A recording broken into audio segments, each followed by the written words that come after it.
बिस्मिल्लाहिर्रहमानिर्रहीम। अस्सलाम वालेकुम। मरियम्स किचन डायरी में आप सबको खुश आमदीद। उम्मीद है आप सब खैरियत से होंगे। आज मैं आपके साथ बहुत ही मज़ेदार मिनी पिज़्ज़ा बाइट्स की रेसिपी शेयर कर रही हूँ जो बहुत जल्दी बन जाते हैं और इसके लिए आपको ना डो गूंदने की ज़रूरत है। तो इस मज़ेदार सी रेसिपी को जानने के लिए आपने मेरी वीडियो को एंड तक देखना है। चलिए फिर इस मज़ेदार सी रेसिपी को बनाना स्टार्ट करते हैं। बिस्मिल्लाहिर्रहमानिर्रहीम। मज़ेदार सी फिलिंग तैयार करने के लिए कढ़ाई के अंदर 3 से 4 टेबलस्पून ऑयल के डाल के हाफ कप इसमें स्लाइस किया हुआ अनियन डालें। 1 से 2 मिनट के लिए इसको फ्राई करें। अब इसके अंदर half tea spoon garlic paste डालकर 1 से 2 मिनट के लिए इसको भी फ्राई करें। अब इसके अंदर 2 कप स्लाइस की हुई गाजर डाल दें, 2 कप स्लाइस की हुई शिमला मिर्च और 2 कप स्लाइस की हुई बंद गोभी डाल दें। साथ ही इसके अंदर 1 कप उबला हुआ श्रेडेड चिकन डाल दें और स्पाइसेस में इसके अंदर 1.5 टीस्पून नमक का 1.5 टीस्पून ब्लैक पेपर पाउडर डाल दें, 1/4 टीस्पून इसके अंदर ऑरिगेनो डाल दें और साथ ही अब इसके अंदर 3 से 4 टेबलस्पून सोया सॉस के, 5 से 6 टेबलस्पून विनेगर के और 5 से 6 टेबलस्पून ही रेड चिली सॉस के डाल दें।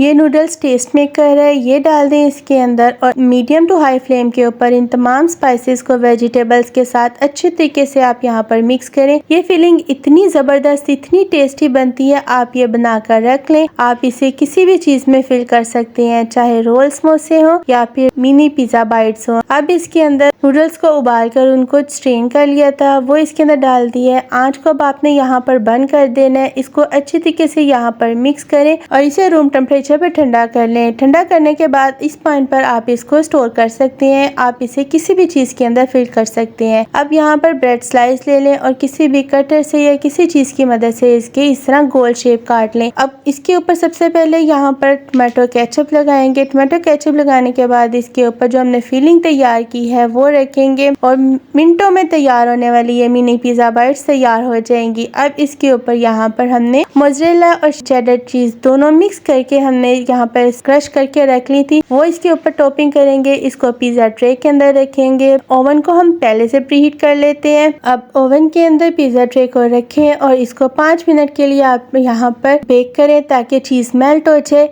और लीजिए, बहुत ही ज़बरदस्त से हमारे मिनी पिज़्ज़ा बाइट्स तैयार हो गए हैं। आप भी इफ्तारी में ये मज़ेदार सी पिज़्ज़ा बाइट्स बनाएं, बच्चे और बड़े सब शौक से खाएंगे। आप ये रेसिपी जरूर ट्राई कीजिएगा। कमेंट्स में मुझे बताइएगा कि मेरी रेसिपी आपको कैसी लगी है। मरियम्स किचन डायरी को लाइक, शेयर और सब्सक्राइब करना ना भूलिएगा। इंशाल्लाह फिर मिलेंगे एक नई और बहुत मज़ेदार रेसिपी के साथ। दुआ में याद रखिए और मुझे दीजिए इजाज़त। अल्लाह हाफिज़।